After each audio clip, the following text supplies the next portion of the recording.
Tonight's bold question: who was the aggressor the night George Zimmerman shot and killed Trayvon Martin? Vinnie Politan's off tonight, so Ashleigh Merchant is with our in-studio jury here at HLN headquarters in Atlanta. It's one of the biggest questions in this case. Who was the aggressor, George Zimmerman or Trayvon Martin? Ashleigh Merchant is with our in-studio jury. And you know, Ryan, I think that this is one of the big issues in this case that this jury has to decide, so let's get right to it. Raise your paddles, yes or no. Do you believe that George Zimmerman was the aggressor? All right, well, we've got almost a unanimous yes. Juror number 5, you are on the fence. Can you tell me why? I am. I just don't believe that, based upon the evidence that we've seen thus far, that there's enough indication one way or another. There's just not enough from what I've seen. Okay, so you're kind of reserving your opinion. I'm just very neutral. Okay, what evidence would persuade you, possibly? An eyewitness who perhaps witnessed maybe the movements around the complex, or how George was maybe perhaps tailing him, or maybe the other way around. Okay, and juror number 1, I know you were a little bit on the fence, but you're saying yes now. Why are you saying yes now? I am because just seeing what we just saw, hearing the 911 call, the person on the phone says, we don't need you to pursue him, so why would he keep pursuing him? And it just pushes it a little bit over neutral, because he technically did not have to pursue him. Right, okay, and we've got a couple attorneys on the panel, so let's ask number 9. What do you think? Why are you saying yes? I agree. When 911 is telling him to not engage, and he continues to engage, that's the very definition of being the aggressor, in my opinion. Thank you. And I do, Ryan, I think that that's going to be the crux of this case. Yeah. All right, and this is just the beginning of the evidence that we have, Ashleigh. You know, there's a lot more that's going to come out during trial. I wonder what your jury thinks. Well, Ryan, I keep hearing it's possible this happened. It's possible this happened. Ladies and gentlemen, who believes that Trayvon Martin was the aggressor? Wow, pretty split. Let's see. Number 7? Split right down the middle, Ryan. Split right down the middle. It tells you how close this case might be as soon as it begins. Right. Okay, Ashleigh, you know, it makes this such a tight case, but we're going to hear a lot more evidence at trial. This is just the beginning. Definitely. It is a tight case, and I think who's the aggressor is what this case is going to come down to. I want to take a couple comments. Juror number 10 is a former 911 operator, and she has listened carefully to this evidence. What do you think about who the aggressor was? I feel like Zimmerman was the initial aggressor. I feel like Trayvon may have at some point become the aggressor. Like, I don't disagree that he was trying to impress the girlfriend or whatnot, because he was a 17-year-old. He's fought before, like we've seen. But I just feel like Zimmerman bit off more than he could chew when he approached him. I mean, if he was really afraid for his life, if a robber was in my neighborhood, I would not approach them. Well, I will take juror number 10 any day on my jury.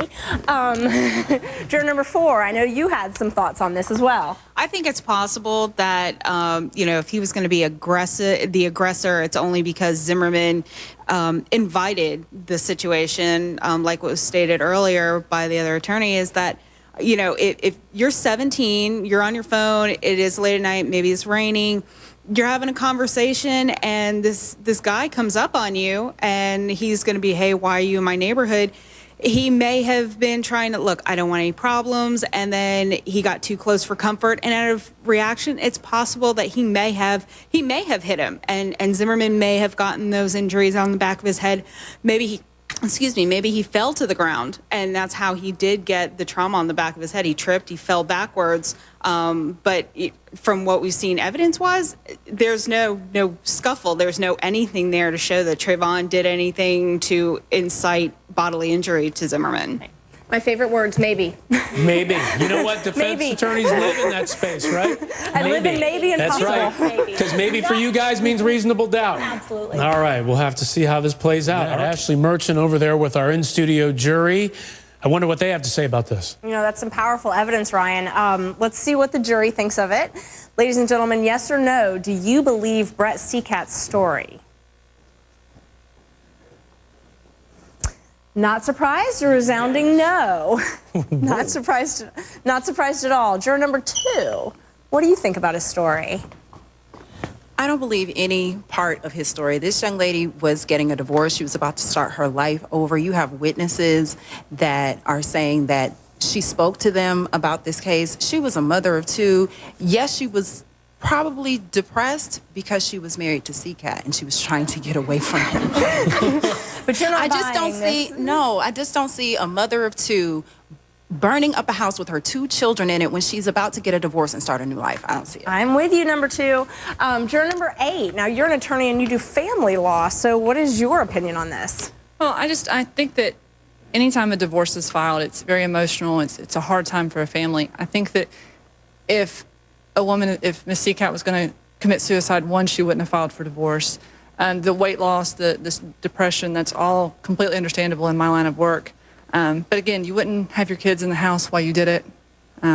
It's just the fact that she expressed concern, and I hear it a lot in my practice of when I serve my husband or when I serve my wife, I'm scared of the repercussions. This is exactly what everyone is scared of, and it happened. It's the most unfortunate side of it. And, as a mother, Ryan, I totally agree. Yeah. There's no mother that's going to set their house on fire with their children in it. With the children inside the home, and that's exactly what the prosecution is trying to bring out in this case. What is the cross-examination going to be like, I wonder, Ashleigh?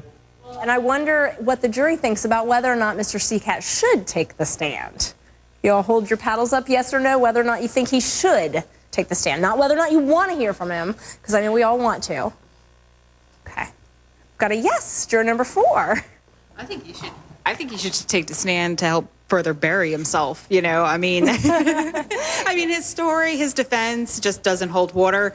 And again, it's like, really? I mean, I think he really is so narcissistic and maybe even sociopath in his behaviors that I think he feels that if he's an ex-cop, that his comrades, that line of blue is going to be drawn. People are going to cover for him. And the arrogance is there, and he's just going to bury himself.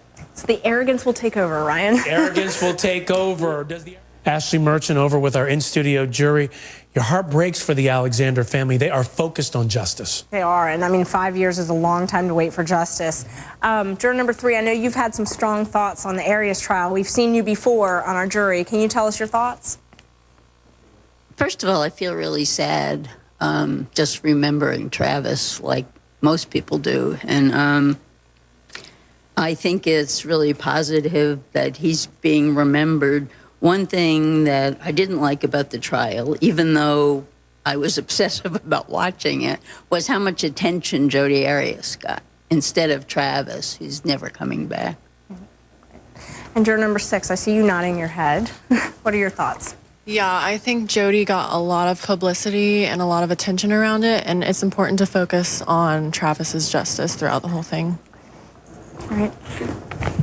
Yeah. It's tough. It is so tough to lose a loved one. Thanks for watching HLN After Dark.